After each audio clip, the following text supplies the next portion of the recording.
para fazer a última intervenção relativamente à questão eleitoral, eu tive acesso a uma informação que dos 17 comissários indicados pelos partidos políticos que representam a CNE, e naturalmente o MPLA com 9 elementos, o presidente da Comissão Nacional Eleitoral, que é o senhor Manico, designou apenas 5 comissários que participaram no lançamento das atas síntese, ou seja, aqueles comissários que, da sua conveniência, que conhecem o esquema da fraude, são esses que foram designados para estar na sala onde estavam a ser lançadas as últimas atas sínteses que eles fabricaram. E os 12 estavam fora. E quando tentaram fazer alguma reclamação, foram ameaçados de pesarem sobre eles portanto, medidas disciplinares. Logo, temos que entender aqui aquilo que já sempre afirmamos aqui. As instituições de Estado em Angola não trabalham para o Estado, trabalham por um partido que sequestrou o Estado, que é o MPLA. Daí, temos aqui um grande dilema. A TPA, que eu disse que não precisamos assistir, tem sido o canal onde se tem legitimado as fraudes eleitorais. Se analisarem, desde 1992, eleições de 2008, 2012, 2017, agora 2022 também, sempre que há eleições e no limiar das eleições, o MPLA aparece com uma sondagem e depois convoca doutores formados em, portanto, porém, contudo, no que tange, todavia, esses elementos vão trazer a narrativa de que a UNITA falhou ali, a UNITA falhou ali. Por exemplo, neste ano, a narrativa fraudulentária do MPLA trouxe a seguinte abordagem. Se notarem, na pista eleitoral que o MPLA criou para fraudulentar as eleições, fez aqui uma jogada que poucos perceberam. O que a UNITA fez? Aliás, o MPLA fez com o apoio da Indra e da CNE. Como tradicionalmente, no sul de Angola, o voto da UNITA era étnico ou cultural, por ter sido a parte onde é que a base da militância da UNITA, a fundação da UNITA estava no sul, a UNITA sempre passou-se a ideia que a UNITA ganhava sempre no sul, porque a UNITA era tribalista, a UNITA só aceitava sulanos.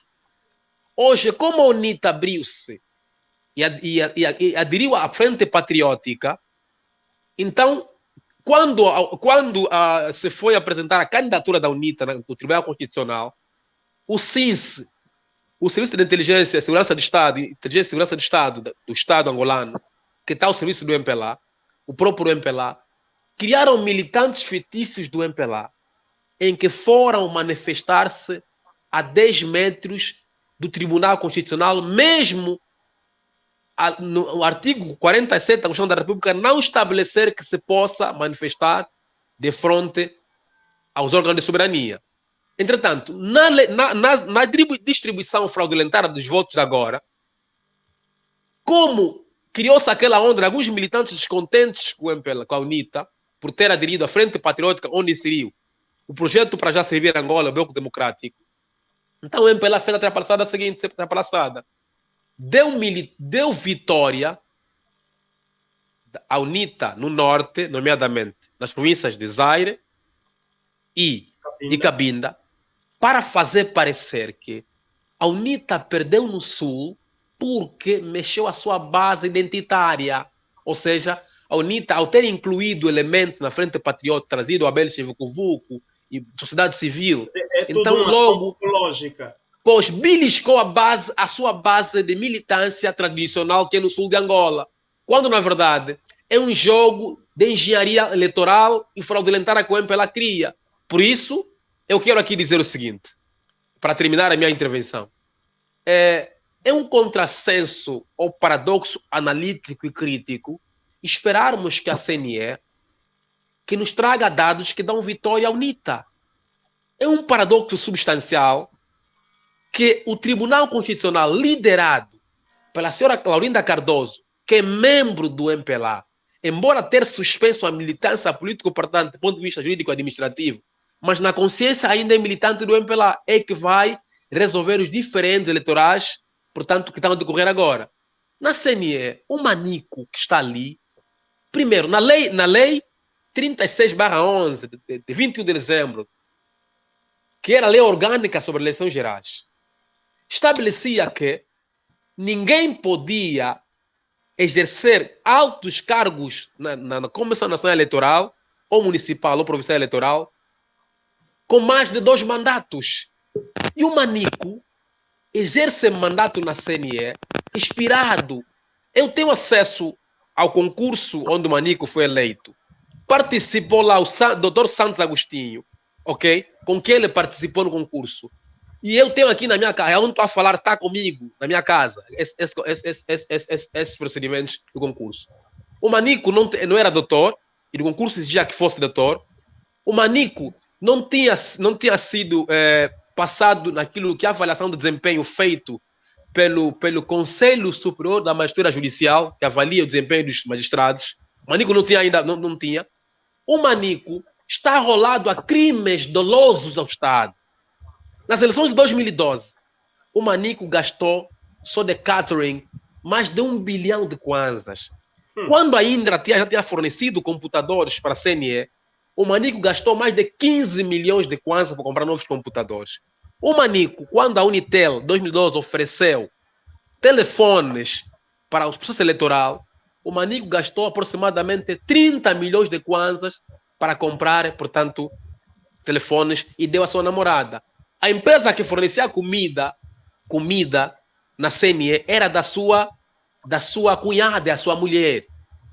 E a auditoria financeira feita pelo Dr. André Silva, que era o antigo presidente da Comissão Nacional Eleitoral, demonstrou que o Manico tem crimes. E nessa altura estamos a falar, o nosso presidente da Comissão Nacional Eleitoral tem documentos criminosos arquivados na PGR. Então o Manico está ali com sentimento de gratidão ao regime.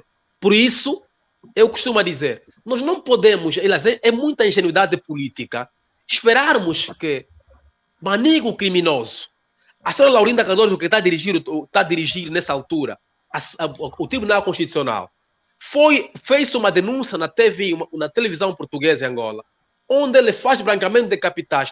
Agora que estou a falar convosco, a senhora Laurinda Cardoso, que é presidente do Tribunal Constitucional, tem 50 milhões de euros cativados em Portugal.